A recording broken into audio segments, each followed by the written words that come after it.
Hello! Today we'll be making this super quick and easy little crop tank top that uses a simple mesh stitch that looks so good all by itself you don't need any edge detail. I think this little top has a clean, fresh, modern look that will look amazing with all of your high-waisted pants and shorts this summer. You will need two different sizes of crochet hooks. I used a size 5 and a 6mm crochet hook, and you begin with the smaller hook, and I used a size 4 weight cotton yarn, and I start with a slip knot and leave a long tail so you can use it to stitch up the ribbing seam later. We are working from the bottom up, beginning with the ribbing. So chain 11,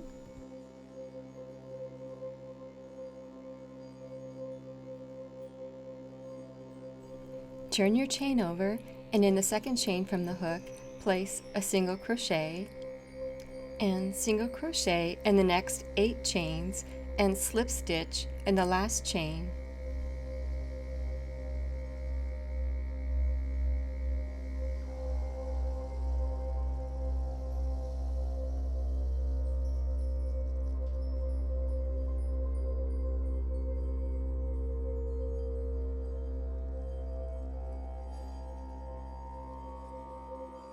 So here I'm at the last chain, and I'll place a slip stitch,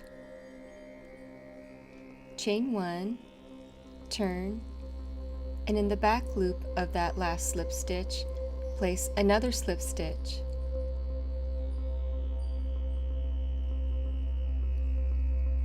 And single crochet in the back loops in the remaining 9 stitches.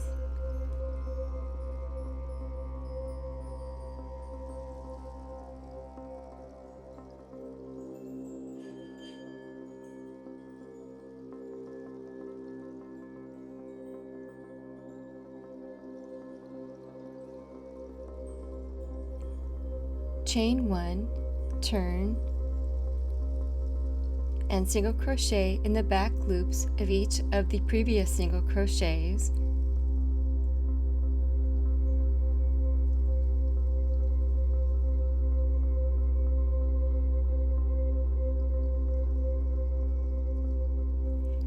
And slip stitch in the back loop of that last slip stitch. You kind of have to dig it out of there.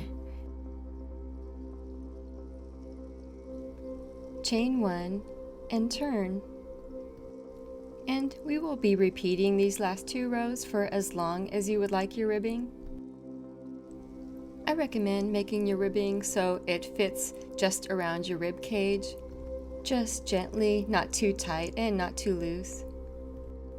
And so here you'll begin to see the edge with the slip stitches kind of tapers in nicely, and it helps prevent the ribbing from getting baggy down there.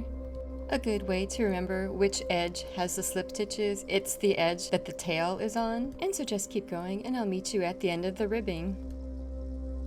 And here now my ribbing is all complete, and you'll want to end with an even row, which is the row that ends at the fuller side.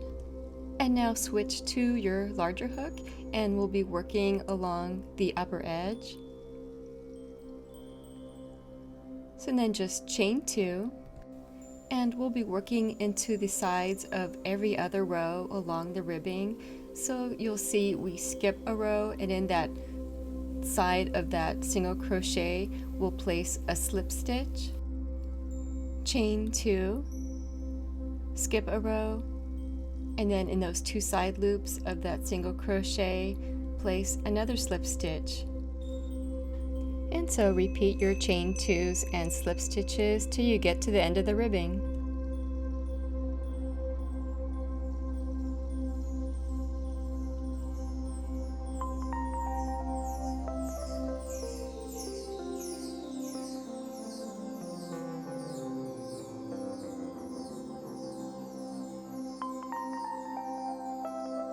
And so here I am at the end of my first row, and here's my last slip stitch going into that last single crochet, and then to join, chain 1 and bring the other end around.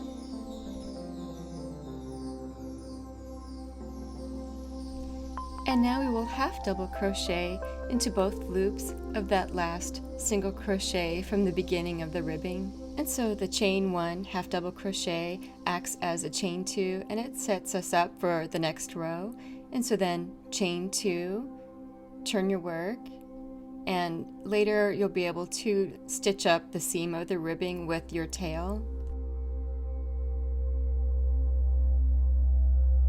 And so now we'll be working into the chain 2 space that is just beyond the half double crochet you just created, and place a slip stitch, chain 2, and slip stitch into the next chain 2 space.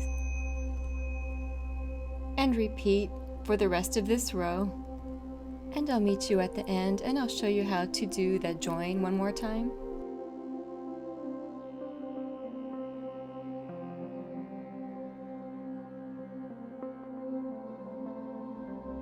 And here we are at the end, and I went ahead and already stitched up the seam. And I'm pointing to that beginning chain 2, and then here is my last slip stitch from the first row, and I'll chain 1 and half double crochet into the 2 side loops from the base of that first half double crochet.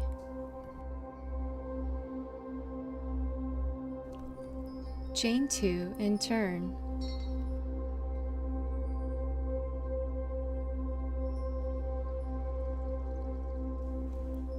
And slip stitch into the next chain 2 space. And so continue for the rest of this row, and I'll show you the join one more time.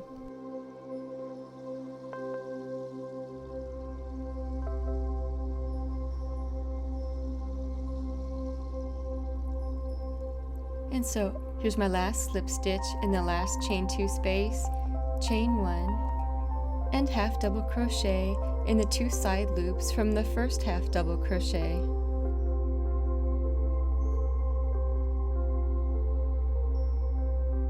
Chain 2 and turn.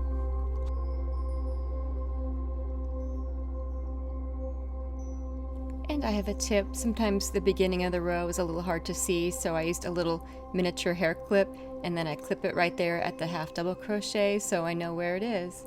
And so just repeat this row for as long as you'd like your tank top. Here I've completed the body of my tank top, and you can see the joining seam looks pretty good. And I think I went for about 6.5 inches. And also, this is optional. For the last row, I switched to a smaller hook, a 5.5 millimeter, and I ended with a chain 2 and a slip stitch to the base of the first stitch. And now I'm going to turn my joining seam to the side, and that'll now become the side seam. And I grabbed 8 stitch markers, and I placed them where I want my straps to go, and they're 4 chain 2 spaces apart. And the pink markers are in the front and the white ones are on the back, and I placed the back straps a little closer.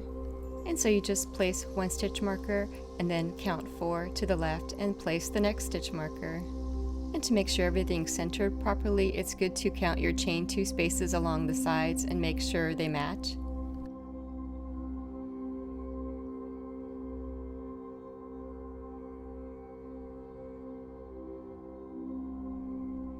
And now, since my last row was a right side row, I'll now turn it to the inside to now work in the opposite direction. So begin at the first stitch marker and join your yarn in that first chain 2 space.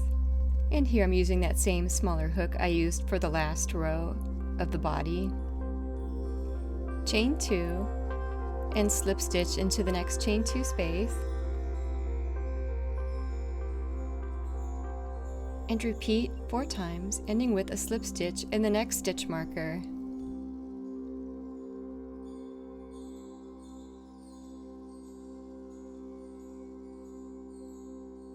Chain 2 and turn.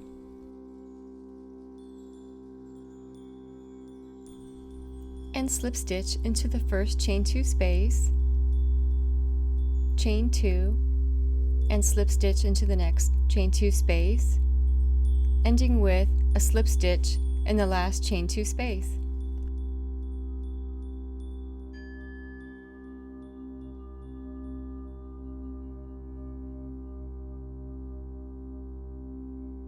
And so you'll have 4 chain 2 spaces at each row, or it's more like 3.5 because the first one is your turning chain.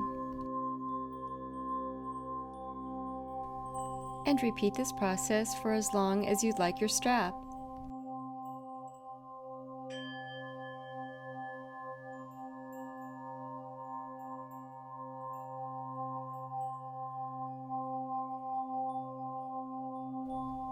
And so you'll see that last chain 2 space was the turning chain from the previous row, so you kind of have to feel it with your finger.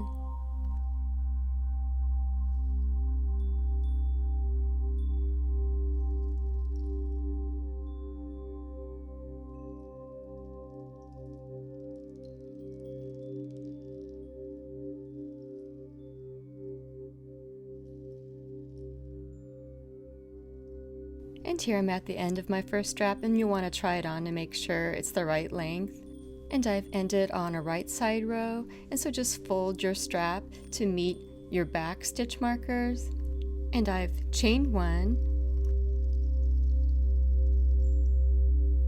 and line up your first stitch with the first stitch marker, and then from the top of your work, insert your hook into that first chain 2 space. Pull through your yarn from the back and make a slip stitch, chain 1, and slip stitch into that first chain 2 space,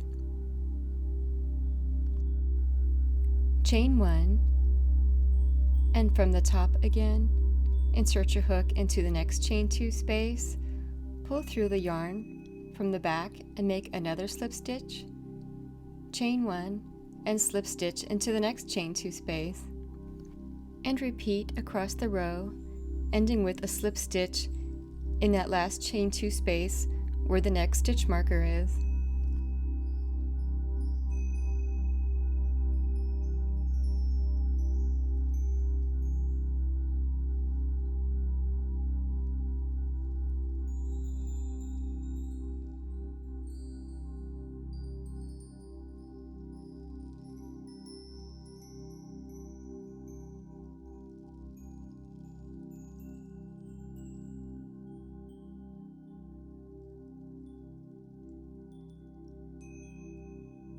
And you may finish off your yarn at that point. And now you've created this joining seam that looks nearly invisible. And repeat this process for the other strap. And that's all there is to it. If you need a little extra help, I usually post the free written pattern on my website at fastkittycrochet.com.